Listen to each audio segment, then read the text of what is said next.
भित्र माया पलायो नि चिन्ने चिन्ने जस्तो लाग्छ कसले बुलायो डाँडैको देउरालीमा पुग्यो घम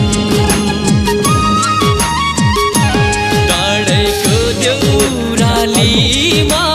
पुग्यो घम भारी बोकी साथी हो हिँड्छौँ बाटो काट्न